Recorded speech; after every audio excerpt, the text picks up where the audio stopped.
What if I told you that to play a ballerina, Mila Kunis nearly destroyed her body? That behind the haunting beauty of Black Swan was a nightmare of starvation, bruises, and obsession? This wasn't just a role.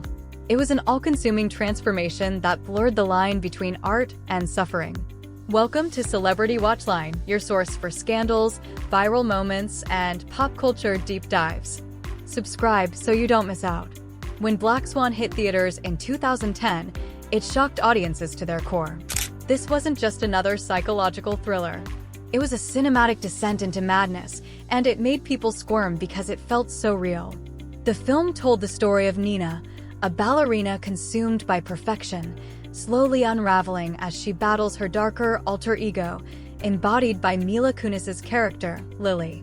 But what we didn't know back then, what Mila Kunis is only now admitting, is that the suffering on screen mirrored the suffering behind the scenes. In her new Vogue interview marking the film's 15th anniversary, Mila dropped a truth bomb no one was expecting. "My prep was a lot of dancing and very little eating, which I know you're not supposed to say, but it's the truth. I drank a lot of broth and danced for 12 hours a day. This wasn't a diet. This wasn't getting in shape.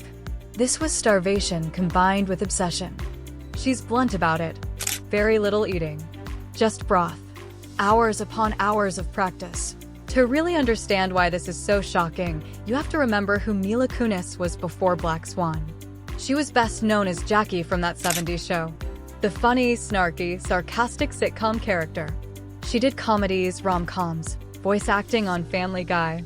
Nobody saw her as a dramatic, dangerous, haunting ballerina. So when she landed the role of Lily, this dark, seductive rival to Natalie Portman's Nina, it shocked Hollywood. People doubted she could pull it off. And maybe that's why she pushed herself so far. She had something to prove. Originally, the cast had 3 months to prepare.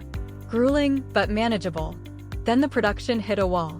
Financing fell through, and the project was delayed another 3 months. For Darren Aronofsky, the director, it was a nightmare. He had to scrape together more funding. But for Natalie and Mila, it was 6 months of training, 6 months of starvation, 6 months of pushing their bodies past their limits. Mila admitted, "It sucked for Darren, but Nat and I were so happy because we had 3 extra months to dance." But think about that mindset. They weren't just preparing, they were conditioning themselves to live like ballerinas, to think like them, to suffer like them. The cost? Devastating. Mila said she was covered in bruises just from endless takes of being lifted during dance sequences. Imagine ribs so sore and battered you can barely sleep, and then getting up the next day to do it all again. And then came the injury that could have ended it all, a dislocated shoulder early in production. Most actors would have been pulled up for weeks. But Aronofsky sent her to an acupuncturist, patched her up, and pushed her right back into shooting. This wasn't just method acting. This was punishment. And Mila wasn't alone. Natalie Portman, her co-star, went through her own grueling transformation. Natalie lost 20 pounds, trained 5 to 8 hours a day, and once confessed she thought she was literally going to die during preparation. She endured cracked toenails, constant dizziness, and eating so little her body barely functioned. So when you watch Black Swan and see Nina falling apart on screen, trembling, breaking, losing herself, that wasn't just acting. That was Natalie channeling her very real suffering. And here's the crazy part.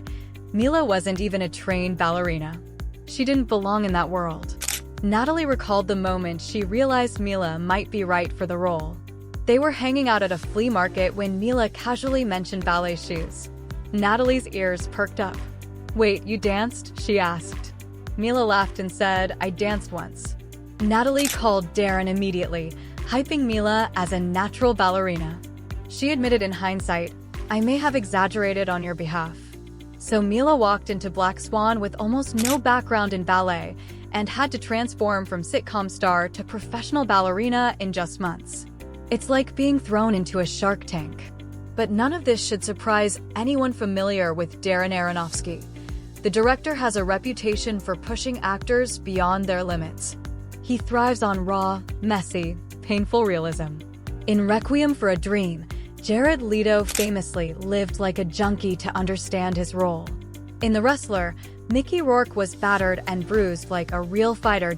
So for Black Swan, Aronofsky wanted more than performances. He wanted obsession. He wanted self-destruction, and he got it. On screen, Mila's Lily is magnetic, mysterious, sensual, haunting. But knowing what she went through changes how you see her performance. You see the exhaustion in her eyes, the sharp angles of her body after months of starvation, the pain hidden behind every pirouette. Audiences thought they were watching fiction.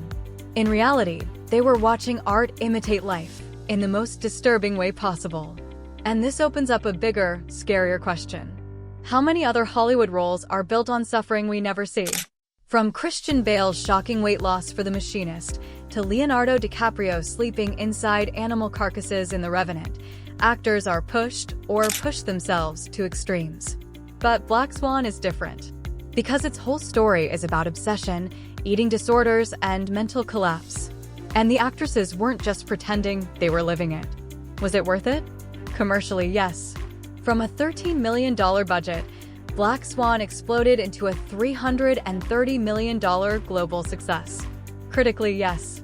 Natalie Portman won the Academy Award for Best Actress. Mila Kunis cemented herself as a serious actress.